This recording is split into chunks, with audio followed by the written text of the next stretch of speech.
Telangana news today में आपका खैर मकदम है। आइए देखते हैं आज की ये अहम खबर।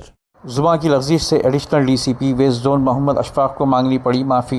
हाल ही में हुमायूंनगर पुलिस स्टेशन हुदूद में देर रात गए स्नूकर पार्लर पर धावा करने के बाद वहां मौजूद नौजवानों को रात में कानून की खिलाफ वर्जी करने पर इनकी सरजनिश करते हुए वो कुछ और बोलना चाह रहे थे, इनकी ज़बान से कुछ और निकल गया और इन्होंने फ़ौरन माफ़ी मांग ली। लोगों के दिलो दिमाग में चल रही गलतफहमी को दूर कर दिया। आइए देखते हैं इनका ये बयान। Social service association national president and founder जैसी कि वीडियो सर की वायरल हो रही थी मार्केट में, तो सर का इंटेंशन कुछ और था बोलने का। तो सर ये बोलना चाह रहे थे कि क्या ये आप इतने अच्छे कौम में पैदा होके और ये क्या काम कर रहे हैं, आप ये बोलना चाह रहे थे सर। लेकिन फिल्म में थोड़ा काउंसलिंग में वैसी लैंग्वेज निकल गई, तो सर है ना तहे दिल से माफी चाह रहे हैं और अल्लाह के रसूल को हाजिर नाजिर रखते हुए माफी चाह रहे हैं। और सर है ना पब्लिक से भी माफी चाह रहे हैं, मेरे से गलती से हो गया, मेरे को होना बोल के मैं नहीं कर रहा, मेरा कोई इंटेंशन नहीं था बोल के बता रहे हैं। तो सर हमारे डॉक्यूमेंट से अगर आपको मेरे पास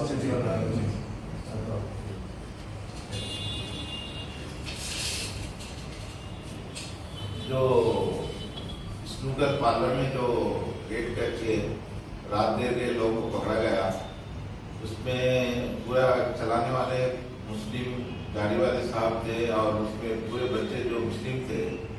उसमें मेरे को देख के ज़रा एक कौम का दर्द हुआ कि उनको बोला था, अरे भाई कहीं कर रहे तुम, ऐसा मुस्लिम रह के ऐसा नहीं करना ना, ऐसा पूरा गलत रास्ते पे चले जा रहे बोल के ऐसा उनको ये करते नहीं है।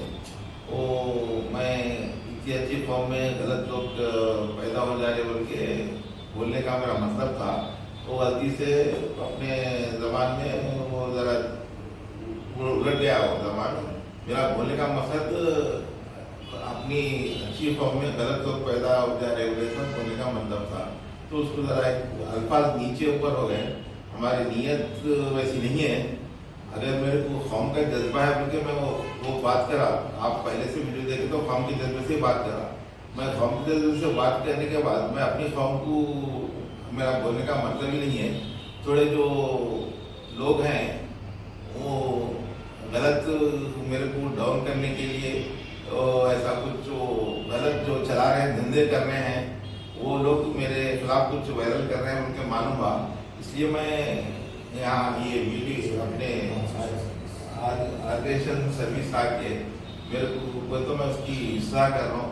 और अगर कि और मेरे को कुछ तकलीफ हो रही, मैं रियलाइज करा उस बात को। अच्छा वो जमान ज़रा आगे पीछे हो गया अल्फाज, अपनी नीयत तो साफ है, फिर भी हमारे कौम के किसी उलमा लोगों को, किसी नेक लोगों को हमारी कौम के कुछ तकलीफ है, तो मैं माफ़ी चाहता हूँ उसमें। अब दीजिए इजहारुल हक को इजाज़त। मिलते हैं अगले खबर के साथ, तब तक के लिए हमारे चैनल को लाइक कमेंट शेयर करना ना भूलें। अल्लाह हाफिज़।